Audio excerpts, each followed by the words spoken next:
Hello and welcome to Community Unitarian Universalist Church's online worship service. Today, Bill Holston from Human Rights Initiative brings us up to date with the good, the bad, and the ugly of U.S. immigration policy today.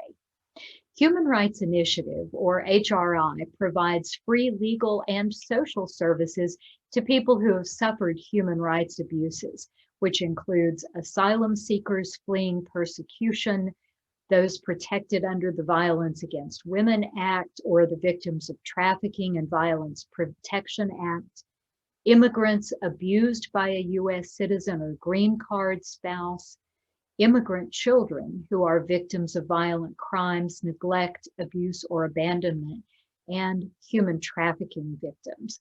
We are, as always, grateful to have Bill here to speak with us today. And thank you very much for joining our community. We're glad you're here. Our invocation this morning.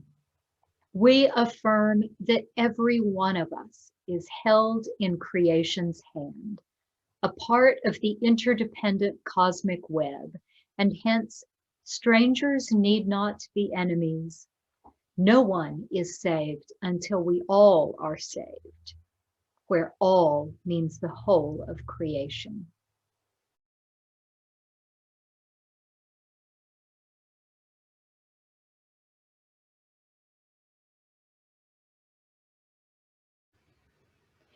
May the light of this chalice give light and warmth to our community when we are joyful and when we despair. And may we feel the warmth spread from our circle to wider and wider circles until all know they belong to the one circle of light.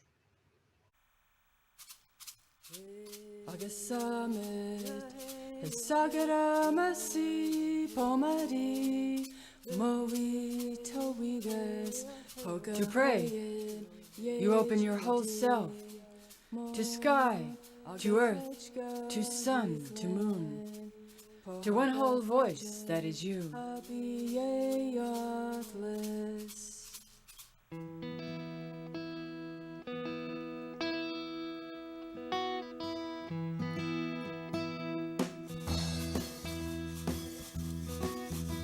And know that there is more that you can't see, can't hear, can't know except in moments steadily growing. And in languages that aren't always sound, but other circles of motion. Like eagle, that Sunday morning, over Salt River, circled in blue sky, in wind, swept our hearts clean with sacred wings.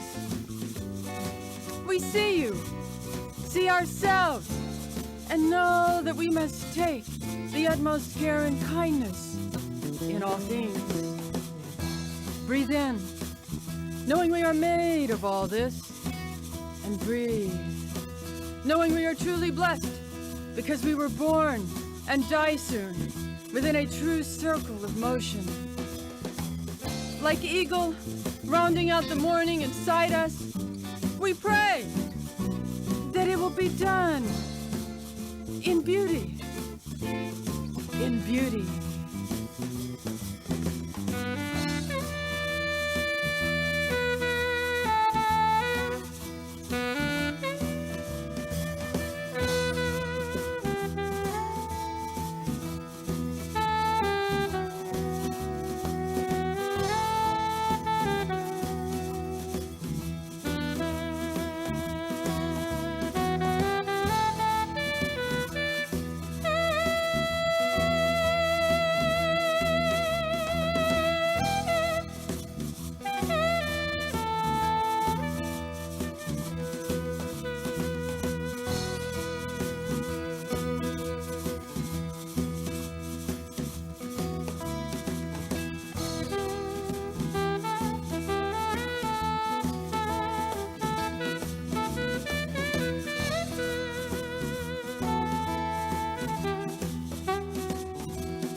As Unitarian Universalists, we come together from a variety of backgrounds with many different beliefs. What binds us is purpose and our shared covenant. You're invited now to unmute yourself in the Zoom meeting and join me as we say it together. Love is the spirit of this church, and service is its law. This is our great covenant, to dwell together in peace, to seek the truth in freedom, and to help one another.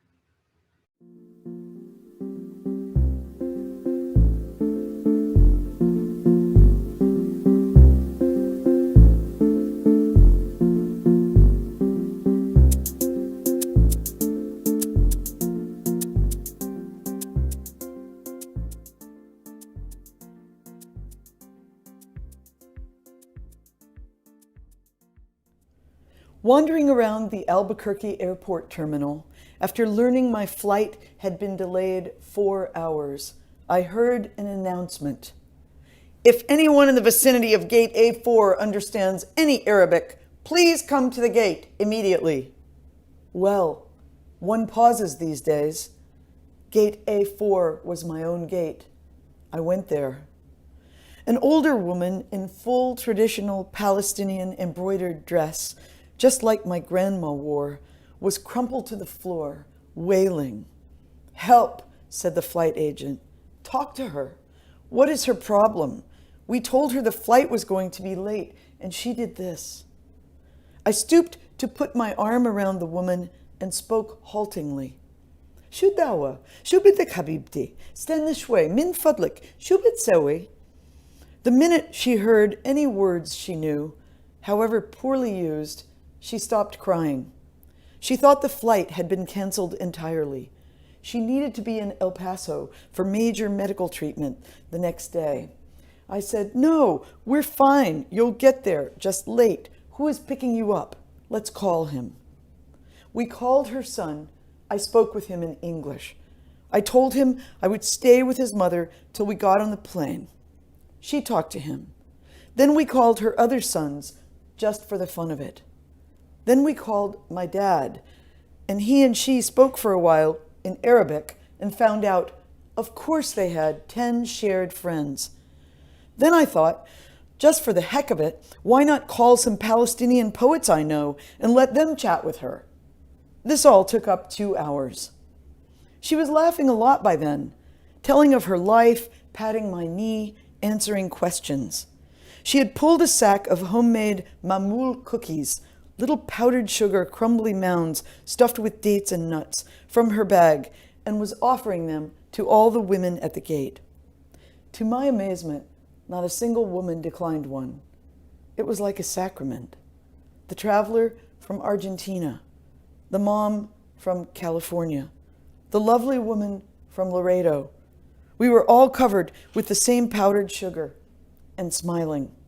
There's no better cookie. And then the airline broke out free apple juice from huge coolers, and 2 little girls from our flight ran around serving it, and they were covered with powdered sugar too. And I noticed my new best friend, by now we were holding hands, had a potted plant poking out of her bag, some medicinal thing with green furry leaves. Such an old country, traveling tradition. Always carry a plant. Always stay rooted to somewhere. And I looked around that gate of late and weary ones and thought, this is the world I want to live in.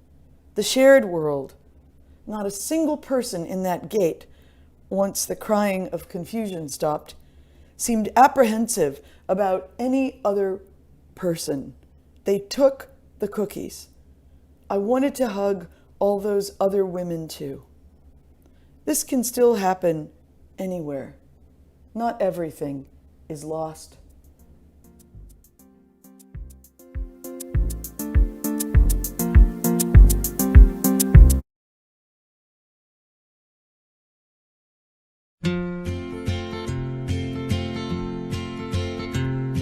The crops are all in, the beaches are rotting, the oranges are piled in their creosote dump. They're flying you back to the Mexico border to pay all your money to wade back again. My father's own father, he waded that river. They took all the money he made in his life.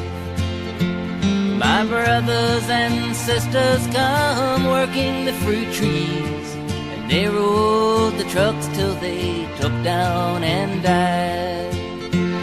Goodbye to my one, goodbye Rosalita, adios mi amigos, Jesus y Maria. You won't have a name when you ride the big airplane, and all they will call you will be deportees. Some of us are illegal and others not wanted.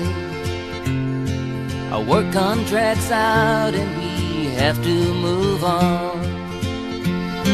600 miles to the Mexico border. They chase us like outlaws, like rustlers and thieves. We died in your hills and we died on your deserts. We died in your valleys, we died on your plains. We died in your trees and we died in your bushes. Both sides of the river, we've died just the same. Goodbye to my one, goodbye Rosalita, adios mi amigos, Jesus y Maria. You won't have a name when you ride the big airplane, and all they will call you will be deportees. The sky plane caught fire over Los Gatos Canyon. Like a fireball of lightning, it shook all our hills. And who are these friends, oh, scattered like dry leaves?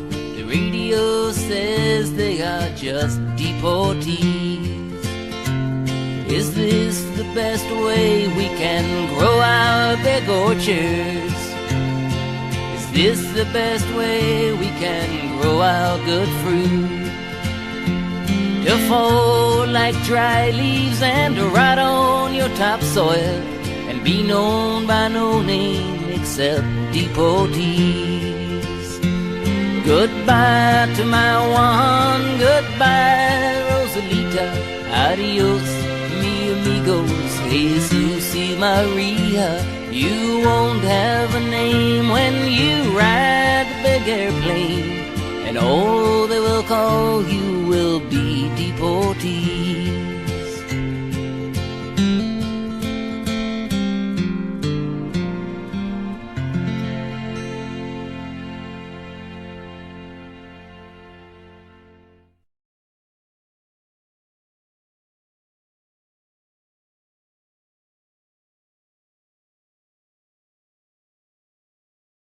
Tomorrow is Memorial Day, and so in observance, I'd like to share with you a meditation that was on the Braver Wiser blog at uua.org. It's by U.S. Army Chaplain George Tiger, entitled The Gift of Remembrance. It begins with this quote: "The young dead soldiers do not speak. They have a silence that speaks for them at night and when the clock counts. They say, 'We were young. We have died. Remember us.'" By Archibald MacLeish, 1940. I met Scott's father a year after he was killed. It was a pilgrimage for me. I drove 1,000 miles, every moment wondering if he'd see me as a symbol of a system that had taken his son. When he and his wife met me in their front yard, Mike and I hugged tightly for too short an eternity. As an Army chaplain and therapist, I understand the psychological, spiritual, and physiological foundations of trauma. I can talk for hours about how the body keeps the score, about vagus nerve response, about the flight, fight, or freeze mechanism. I can reflect with you about the spiritual meaning of loss, grief, and suffering, how they fit in your life, and how they can burden the soul if held too tightly. I understand all this, yet not a day goes by when something doesn't bring to mind a young life now gone. Ghosts of what might have been are my everyday companions. I will not let them go, for I fear that if I do that, I will forget.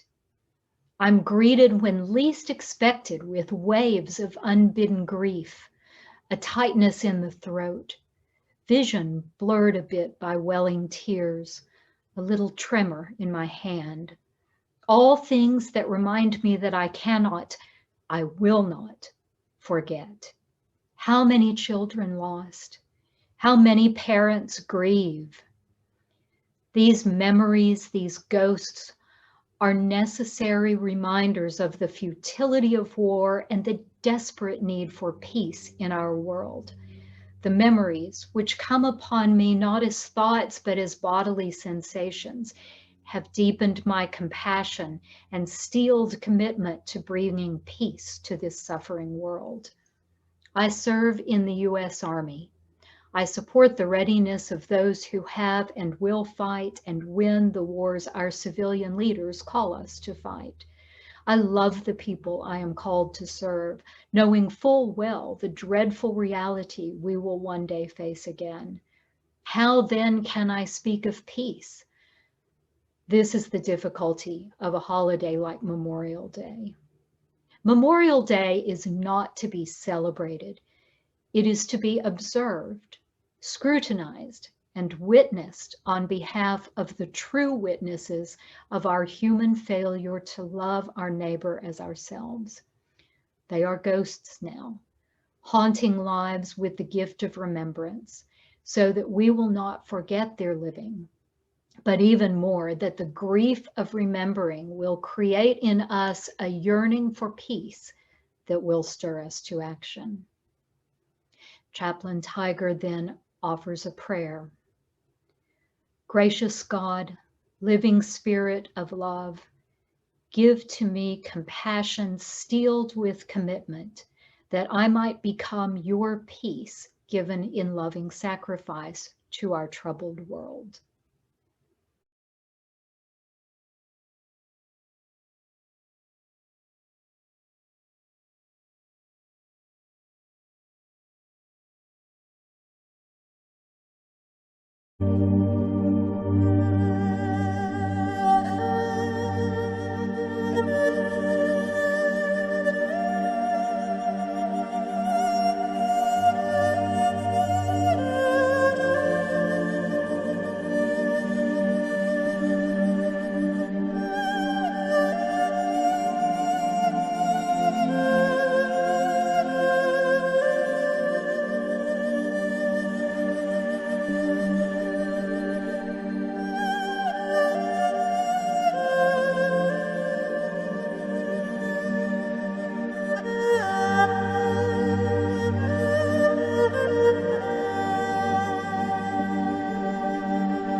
My poem is called In This Place, an American Lyric. There's a poem in this place, in the footfalls, in the halls, in the quiet beat of the seats. It is here at the curtain of day where America writes a lyric you must whisper to say.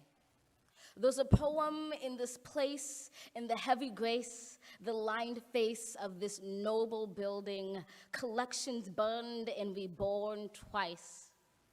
There's a poem in Boston's Copley Square, where protest chants tear through the air like sheets of rain, where love of the many swallowed hatred of the few.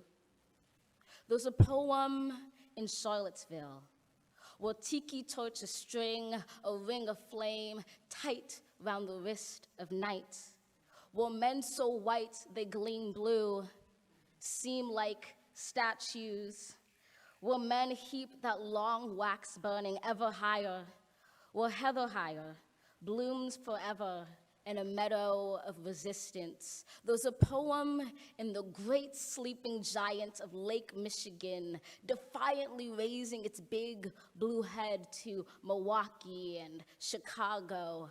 A poem begun long ago, blazed into frozen soil, strutting upward and aglow. There's a poem in Florida, in East Texas, where streets swell into a nexus of rivers, cows afloat like mottled buoys in the brown, where courage is now so common that 23-year-old Jesus Contreras rescues people from floodwaters. There's a poem in Los Angeles, yawning wide as the Pacific tide, where a single mother swelters in a windowless classroom, teaching Black and brown students in Watts to spell out their thoughts so her daughter might write this poem for you. There's a lyric in California where thousands of students march for blocks, undocumented and unafraid, where my friend Rosa finds the power to bloom in deadlock, her spirit the bedrock of her community. She knows hope is like a stubborn ship gripping a dock, a truth that you can't stop a dreamer or knock down a dream. How could this not be her nation, su nacion, our country, our America, our American lyric to write to? A poem by the people, the poor, the Protestant, the Muslim, the Jew, the native, the immigrant, the Black, the brown, the blind, the brave, the undocumented and undeterred, the woman, the man, the non-binary, the white, the trans, the ally, to all of the above and more.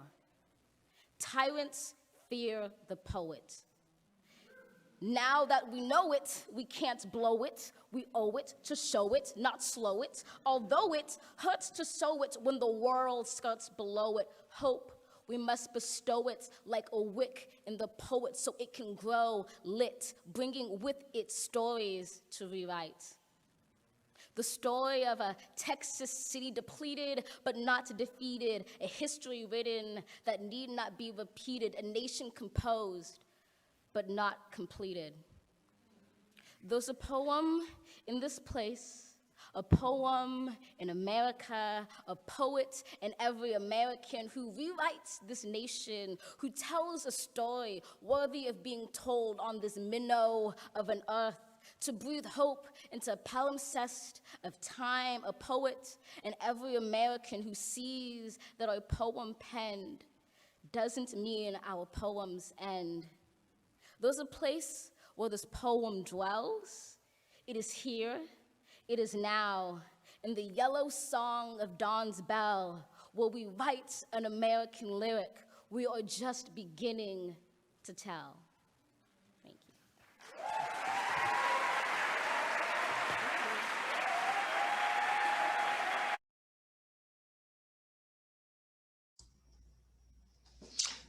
Good morning. It is always a pleasure to speak to you. I'm just sorry that we can't do it in person, but given the circumstances, we'll have to make do with this virtual experience. The last time I spoke to you, I spoke to you on the theme of a change is going to come, inspired by Sam Cooke's beautiful song. And in fact, since I spoke to you, a lot has changed. We have a new administration, and I have my second vaccine shot. So wife and I could safely go out and hear live music, for instance. But a lot has not changed. And I'd like to talk to you about a couple things. First, I'd like to talk about our agency, the Human Rights Initiative of North Texas response during this COVID crisis. And then second, I want to give you an update on the policy changes that have and have not occurred during this administration. In March of 2020, Dallas County issued a mandatory shelter-in-place program, but our organization was an essential business, and so we've continued to operate since that time.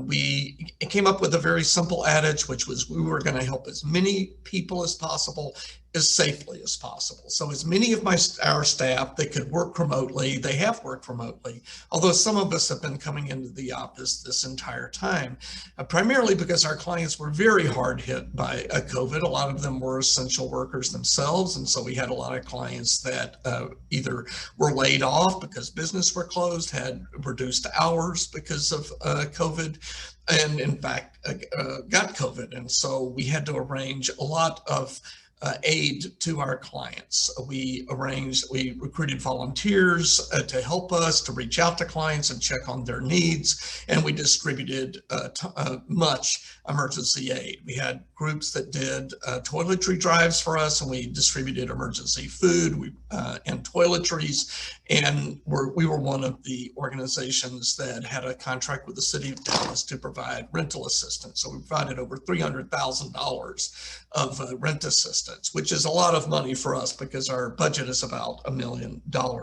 In addition to that, the government did not stop their efforts to deport our clients, of course, and so we were continuing to get notices. We had to respond to notices and requests for additional evidence. We filed cases, we saw clients, we transformed our building, set up tables with plexiglass shields in our lobbies. We did Zoom intakes with clients, Zoom preparation sessions with attorneys, and continued to represent people during this entire time. I'm really proud of how our staff responded to that. In addition to that, we have the benefit of a fellow who was able to direct her energies towards the border. And so we set up a process of providing remote legal assistance to the individuals stuck in Mexico and Matamoros because of the migrant protection protocols. So, and that was possible. So we used lawyers all over the country who were doing all of this work remotely. So actually, in some ways, having this new workplace assisted us in extending services that we might not have otherwise done. So 4 years ago, I spoke to you about the things that we were seeing in immigration, and we saw a pronounced attack on the rights of immigrants. And that is because a lot of the policies were written by Stephen Miller, who is an avowed white nationalist, I'm sad to say. Now, Stephen Miller is no longer in charge of these policies from our government, thankfully. However, he's not gone. He's now sits on the board of the America's First Legal Association, which is right now assisting the state of Texas and our Attorney General, Ken Paxton, and suing the government over immigration policies, including trying to use Title 42, a public health law, to turn away children at the border. So he's not gone away, even though he's not in charge of our government's policies any longer, thankfully. Now, some of the policies that I talked about resulted in dramatic decrease of the rights of immigrants, and particularly asylum seekers. The first thing that we saw was the Muslim ban, of course, and there were 3 versions of the Muslim ban, seeking to ban people because of their religion from entering our country. Then there was a dramatic decrease in the number of refugees to the low of 15,000. Then initially there was this ad hoc turning away of people at the border, then metering, which was allowing only a few people across the border at a time to apply for asylum. Then there was Asylum Ban 1 that said you had to apply at the border or at a port of entry if you wanted to apply for asylum. And then one of the most egregious assaults on the rights of asylum seekers, these migrant protection protocols, forcing migrants to wait at their peril in these dangerous border cities. Then there was Asylum Ban 2, which you were barred if you passed through other countries. Then we entered into a number of safe country agreements with Guatemala and Honduras, saying that the people should apply for asylum in those countries, which of course they're not they're not prepared to actually administer asylum laws on behalf of the people. Then there was Title 42 CDC closures, which essentially closed our borders to asylum seekers. Then there were proposed changes to asylum law that would have essentially gutted what was left of it. And then case law protections, which attacked and to some extent eliminated the rights of survivors of domestic violence to claim the protection of asylum. So I'm going to talk about the how this administration has responded to each of these things. And I've called this the good, the bad, and the ugly. And I'm actually going to talk about it in terms of the good, and then the ugly, and then bad, the things that are continuing, that are really awful. Well, in terms of the good, the first is, of course, the Muslim ban was done away with very early in this administration. As well it should. Second, there was a refugee ban for people from certain countries, and that was done away with as well. Then the public charge rule, which was a rule that would make it much more difficult for individuals to get status here in the United States if they have ever availed themselves of any sort of public benefit. That's always been in the law, but they made it much broader and a much larger policies and programs of the government that if you access those, and it really diminished, it hurt people that they were able to, they were reluctant to access aid because of the fear that those things would come back to haunt them when they eventually tried to become a citizen. And that was done away with by the administration. As president, in February, there was an executive order restoring faith in our legal immigration systems, and that asked agencies to stop enforcement of the public charge law. States, including Texas, sued the government and tried to stop that, but thankfully, the circuit courts of appeals have dismissed those lawsuits. So that was good. The next thing was the migrant protection protocols. And this is, of course, an Orwellian named policy. We prefer to call it Remain in Mexico. So that was, you were an asylum seeker, you were forced, you wanted to come to the border, which is your right, claim asylum, well, you're forced to wait in Mexico while that case proceeded. And this resulted in hundreds of people assaulted and kidnapped and murdered while they were waiting for their cases. It was a complete denial or refusal to abide by international law that protects asylum seekers. And this administration immediately ended migrant protection protocols, which is good news to an extent, although it's been very slow in implementing that. And so there were something like, let's see if I can get the number of, there were 26,432 people in this migrant protection protocols, and for a while there was only about 4,000 people that had been permitted into the United States, and that was great for those 4,000. That's since doubled to about 8,000. So there's still lots of people, and there's some inconsistency and therefore confusion at the border about whether or not you're going to be permitted into the United States or not. And so it's of course a great thing that MPP ended, but it lingers. And then these asylum cooperative agreements we entered into with Guatemala, Honduras, and El Salvador, where they were supposed to minister asylum protection, which they're totally inadequate to do. And of course, they're not safe countries for refugees either. And those we've announced the suspension of all of those programs, although at the same time the government has been in talks with these countries in order to, quote, slow the flow of migration. And, you know, until the situation in these countries improve, people are going to continue to want to leave them. And particularly in Guatemala, because of climate change and hurricanes and just really extreme poverty is going to continue to drive people to leave. And we need to have adequate systems to welcome them here in the United States.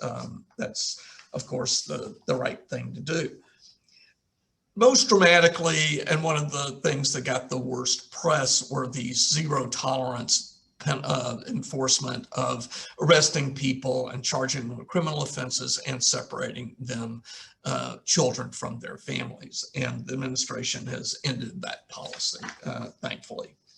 So all of that's mostly good in terms of things this administration has done. Then there's the ugly, which is how we've responded to refugees. As I mentioned, the previous administration lowered refugee cap to 15,000, which is the lowest in the history of the refugee program.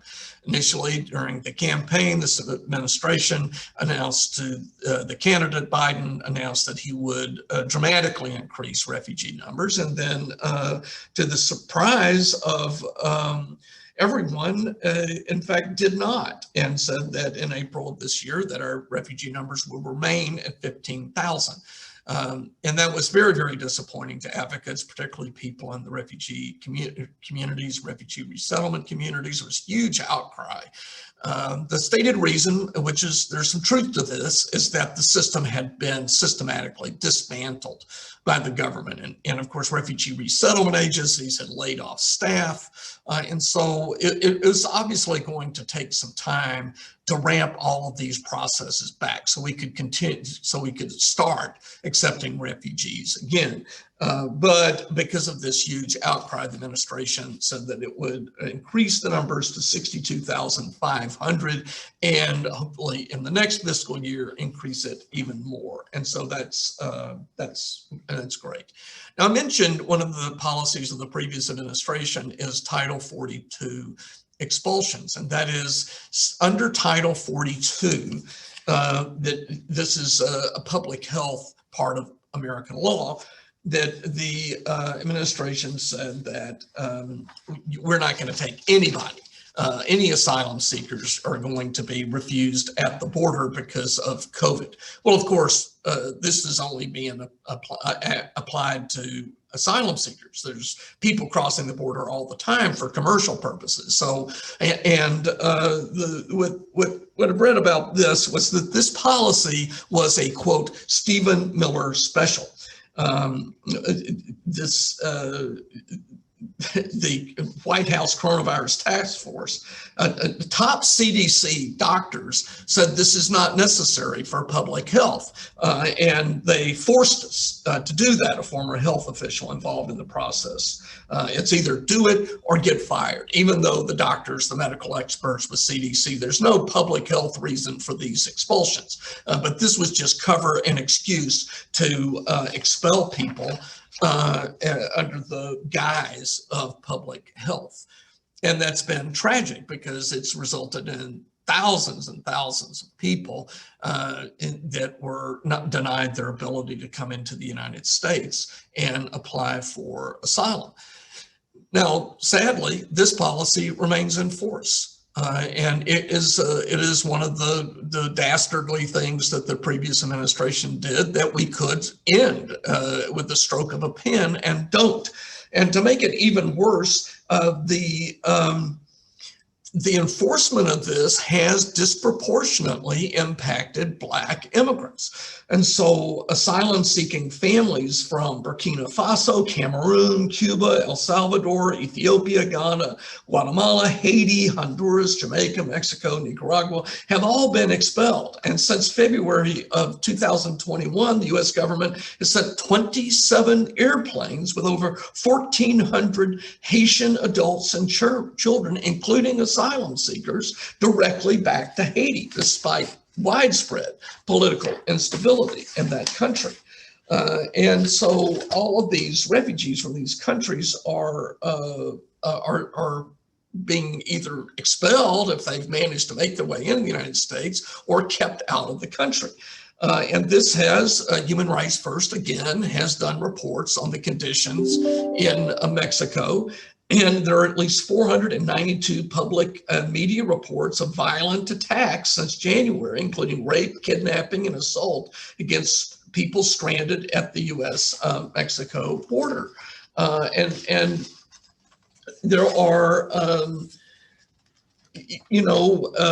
all these people stranded in Mexico. Some of them have actually been sent back to their home countries and subject to persecution back there. And so we continue to not do what the government, what what candidate Biden said that we were going to do, is to, return to who we claim to be as a country, and a country of asylum. And our asylum laws were going to be made available to people that are fleeing their homelands and coming here for safety. But we haven't lived up to that, and we continue to send people back to harm, which is wrong. And of course, this is de facto resulted in, now we quit using Title 42 to expel children, which is a good thing, and give the administration credit for that. But what that's done is it's forced parents to make the excruciatingly difficult decision to send their children across the border alone, because they know they'll be able to stay even though the parents are forced to remain in Mexico while their kids' cases proceed. And so this is de facto family separation. And again, there's no public health justification for this policy. Now, I'm trying to keep my remarks brief because we're doing this by Zoom, and I'm sure, like me, all of you are have a Zoom fatigue. But I want to draw us back to the poem by Amanda Gorman. Actually, before I do that, I want to mention one other thing that remains in place, and it's a big one, and it needs to change. And it was these attacks on case law that were started under Jefferson Beauregard Sessions that the Attorney General referred cases to himself and issued rulings that said that domestic violence was not, women escaping domestic violence was not a social group. And so those women were not entitled to protection of our asylum laws. And that was a gross overstepping by the Attorney General into the rights of asylum seekers. And our current Attorney General could do away with that decision and set aside and vacate the matter of AB and other cases that the previous administration issued rulings that were very harmful to asylum seekers in particular. And so I'm going to draw us back again to Amanda Gorman's poem in this place. And she said, you heard the poem earlier, but I just want to reread a short excerpt from it. How could this not be her city? Su nación, our country, our America, our American lyric to write. A poem by the people, the poor, the Protestant, the Muslim, the Jew, the native, the immigrant, the black, the brown, the blind, the brave, the undocumented and undeterred, the woman, the man, the non-binary, the white, the trans, the ally to all of the above and more.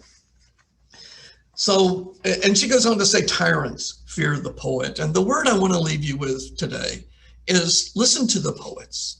The poets can lead us, and they can appeal to our better angels and help us to understand and to fight for rights, because rights transcend party. Human rights transcend party. Human rights transcend borders. Human rights transcend administrations. And so I've mentioned to you a couple times that I've been doing this work since the War of 1812. And I've been critical of every administration during that entire period of time, including the last two administrations and including this administration, because the fight for human rights is not a partisan matter. The fight for human rights is a universal call for all of us. And I'm so proud that to speak to a group of people in community, in a church community that understand that and will continue to fight alongside us for the immigrant rights of all and the human rights of all. Thank you so much. It was a real pleasure to speak to you today.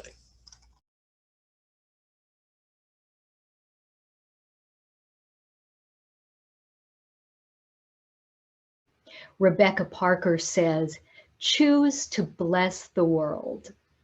The choice to bless the world is more than an act of will, a moving forward into the world with the intention to do good.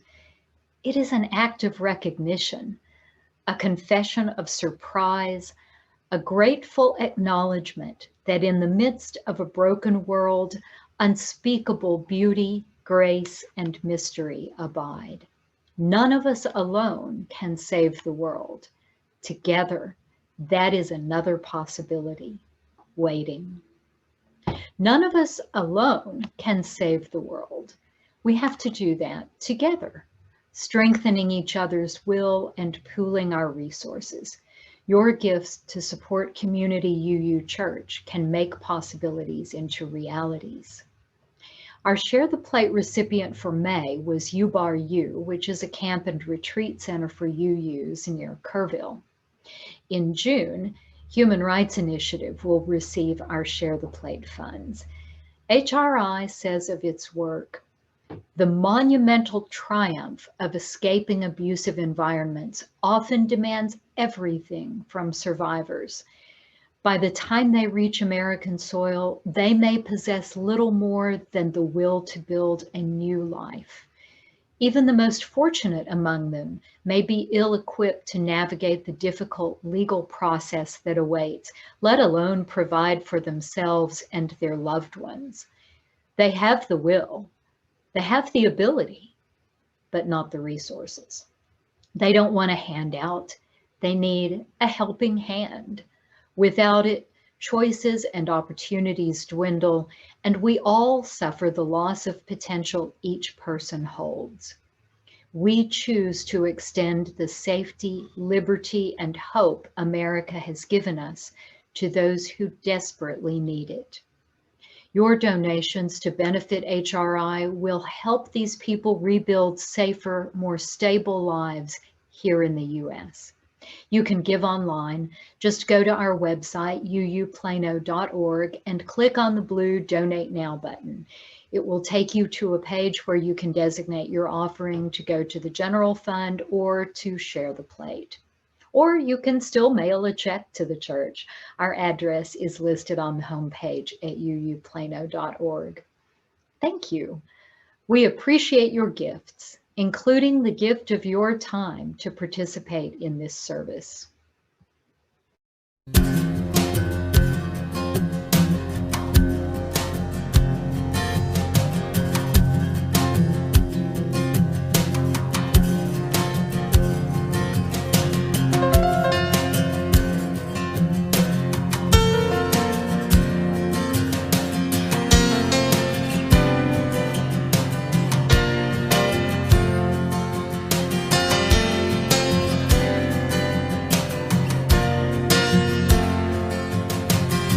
Soaring alone upon a threatening wind, just fix your eyes on the horizon.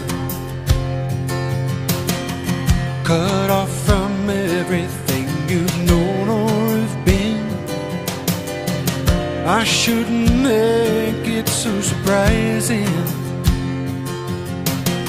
Spiraling upward on the freshening lead, reaching realms we fleet apart. You have been given the most sacred of gifts. You must be fearless now and follow. So don't look down. Though your heart may be weary, don't look down. Though your wings are on fire, don't look down. Though the night may seem endless, there's a reason you're flying. Let your faith be your strength and your love be your guiding star.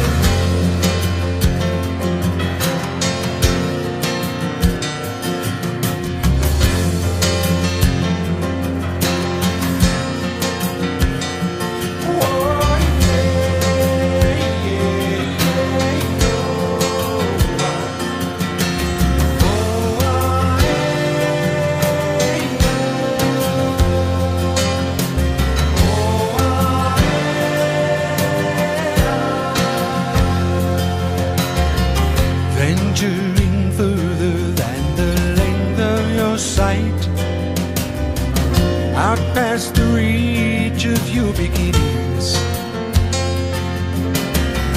There is a gamble in each proud act of flight, but the losses pale before the winnings.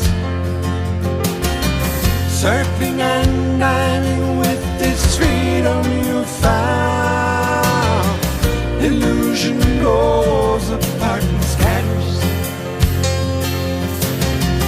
There is no darkness in this place that we're bound.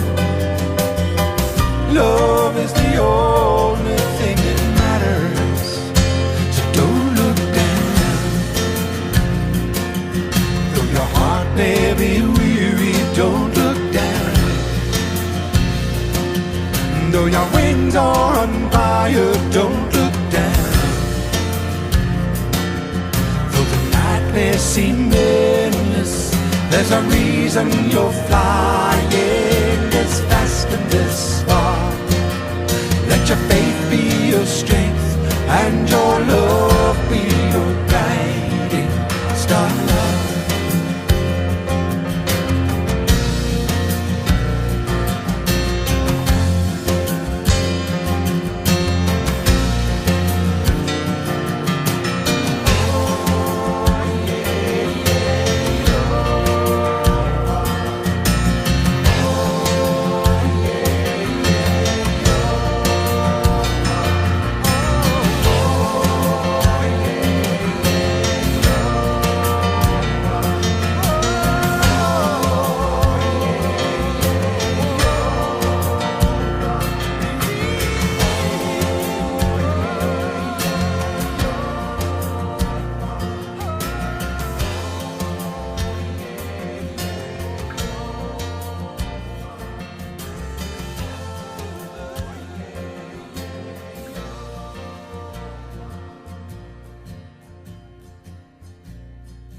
Remember the way of the wind and breathe and blow. Remember the way of the fire, sparkle and glitter and glow. Remember the way of the water and ebb and flow. Remember the way of the earth and grow. Go in peace.